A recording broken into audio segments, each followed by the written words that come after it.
July 14th, 1518, Strasbourg.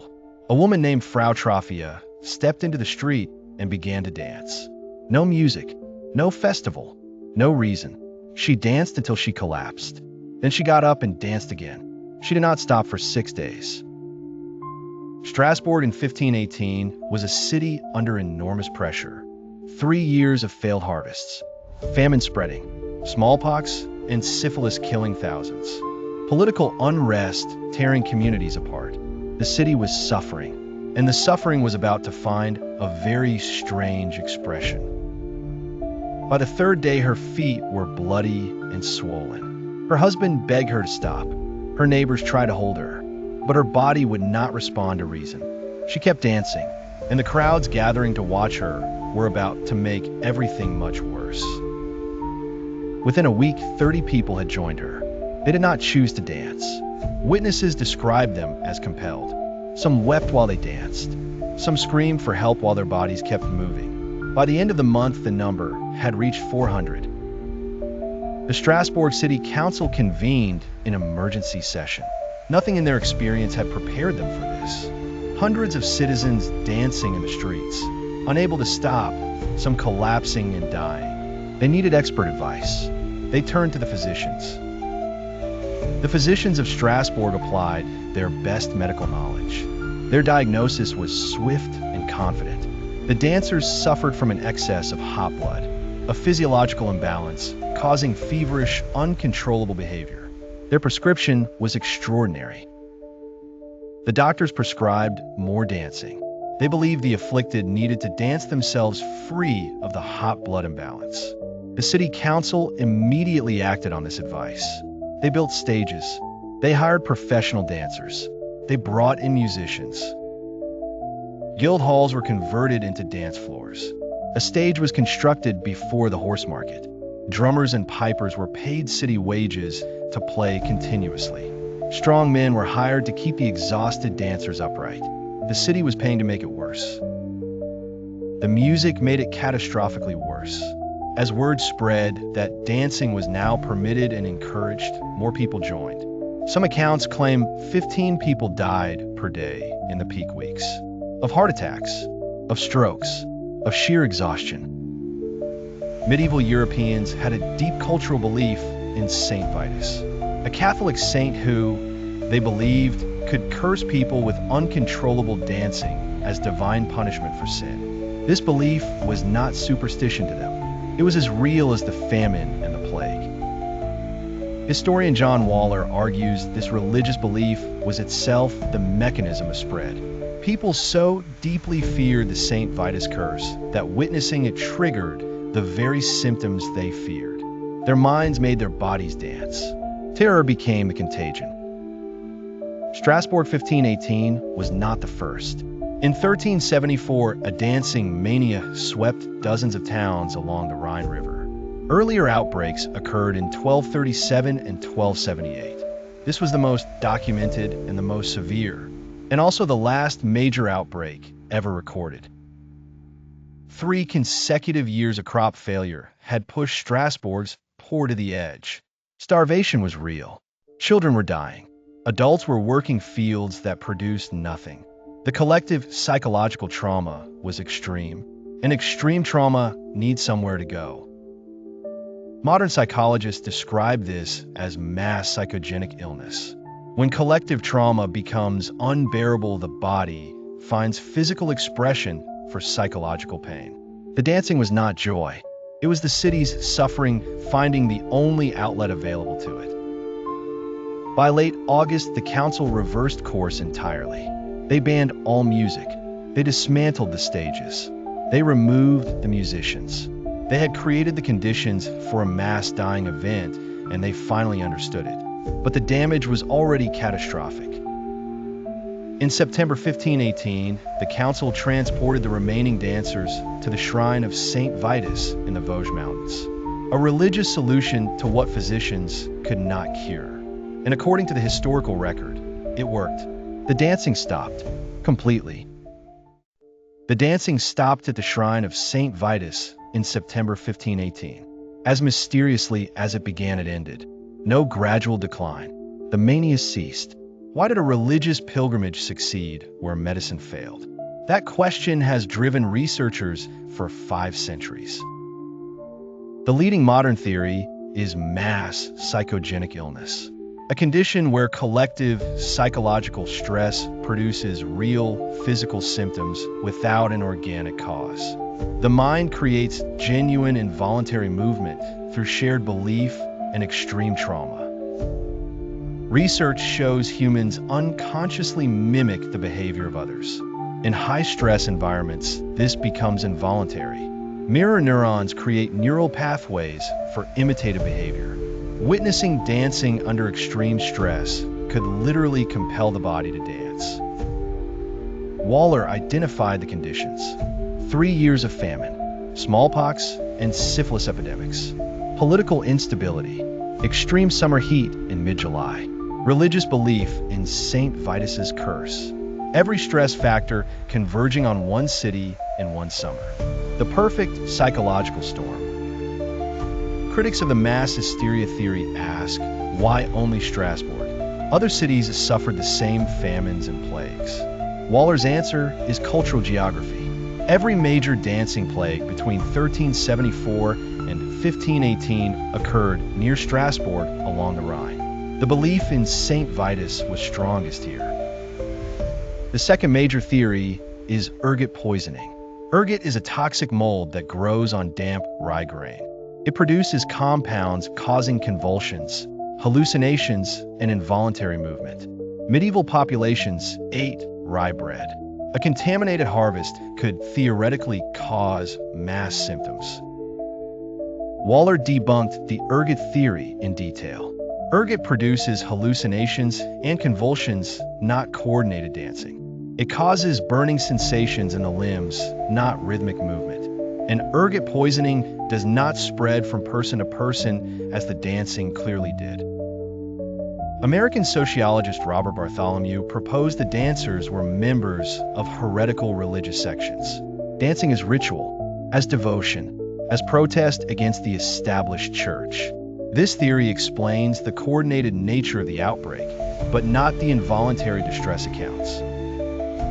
Multiple contemporary accounts describe dancers who begged to stop but could not, who screamed for help while their bodies kept moving, who wept in terror throughout.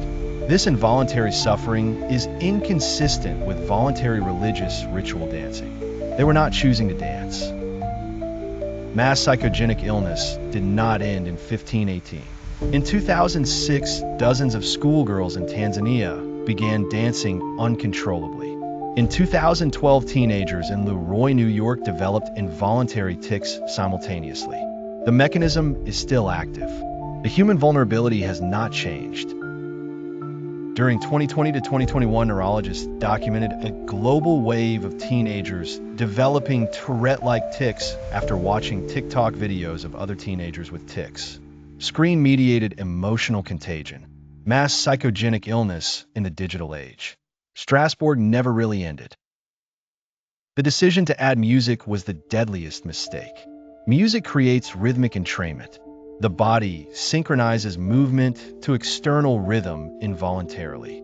For people already experiencing compulsive movement, external rhythm amplified and synchronized the symptoms catastrophically. Isolation works as a treatment for mass psychogenic illness precisely because it removes the social reinforcement. Away from others exhibiting the same symptoms, the shared belief loses power. The shrine pilgrimage physically removed dancers from the environment, sustaining the outbreak. Modern medicine knows the treatment. Remove the affected from the triggering environment. Provide calm reassurance. Isolate from others showing symptoms. The Strasbourg Council accidentally stumbled onto this when they sent dancers to the shrine. Isolation cured what medicine could not. After 1518, the dancing plague never returned on this scale. Historians point to the Reformation and changing cultural beliefs around Saint Vitus. When the belief in the curse faded, the trigger for mass psychogenic dancing faded with it. Belief itself was the contagion. The dancing plague of 1518 is not just a medieval curiosity. It is a window into how human minds and bodies respond to collective trauma and collective belief. Those mechanisms have not changed. They operate today, in our schools, on our phones, in our social feeds. 6 independent chronicles documented the Strasbourg dancing plague in the 16th century. Physician notes, cathedral sermons, city council records, they agree on the core facts. A woman named Frau Troffea began dancing. Hundreds followed. Some died. The cause remains unknown. The death toll is disputed. Some accounts claim 15 died per day at the plague's peak. Others say the deaths cannot be confirmed from primary sources. What is certain is that people collapsed from exhaustion, stroke, and heart failure. The dancing killed. How many remains unknown. We know almost nothing about Frau Troffea. Her husband's name is not recorded. Her age is unknown. Whether she survived is unknown. She started the deadliest dancing event in recorded human history and vanished from the historical record as completely as the dancing itself. The dancing plague entered art and culture immediately. Dutch master Peter Bruegel II painted Dancing Mania in 1592. Florence and the Machine wrote a 2022 song called Choreomania, directly inspired by the 1518 event. It has never stopped capturing human imagination. In 2020, filmmaker Jonathan Glazer released a short film called Strasbourg 1518. Filmed during the first COVID lockdown, it showed contemporary dancers around the world dancing until they collapsed. A meditation on collective suffering across 500 years. The parallels between 1518 and 2020 are not comfortable. A city under extreme collective stress. A mysterious affliction spreading through social contact. Official responses making things worse before making them better. Some patterns in human crisis never change. In January 2012, in Leroy, New York, 18 high school students developed involuntary tics and verbal outbursts simultaneously. Tests found no environmental or medical cause. The diagnosis was mass psychogenic illness. The symptoms spread through social contact, just like 1518. Under extreme psychological stress, the brain's threat response system can produce involuntary physical symptoms. Not consciously chosen, not faked. Real physical movements generated by a mind that has run out of ways to process what it is experiencing. Despite 5 centuries of investigation, no single theory explains every aspect of the Strasbourg outbreak. Mass psychogenic illness explains the spread, but not every detail. Ergot explains some symptoms, but not the coordinated dancing. The dancing plague remains genuinely unexplained. The dancing plague reveals something we prefer not to acknowledge. That human behavior is more collectively driven than individually chosen. That under sufficient stress, the boundary between choosing and compulsion dissolves. We are more vulnerable to each other than we admit. The shrine of Saint Vitus in the Vosges Mountains still stands. Visitors go there today. A small museum nearby documents the 1518 events. The place that ended the dancing plague exists. What cured it, isolation and change belief, is still the standard treatment for mass psychogenic illness. Strasbourg today is a beautiful European city. Tourists walk the same cobblestone streets where Frau Troffea danced alone in 1518. The half-timbered buildings still stand. The city has no memorial to the dancing plague. History has been remarkably quiet about what happened here. Real people died in Strasbourg in the summer of 1518. They had families. They had names, most of which were never recorded. They were not a curiosity or a historical footnote. They were human beings who suffered and died from something that should not have been possible. The conditions for mass psychogenic illness require collective stress, shared cultural belief, and social transmission. Those conditions exist today in every connected society on Earth. The mechanism that caused 1518 is not historical. It is present. It requires only the right trigger. For centuries, the dancing plague was treated as a joke, medieval superstition, a curiosity. But hundreds of people suffered real compulsive movement, real terror, and real death in Strasbourg in 1518. They deserve to be remembered as victims of something we still do not fully understand.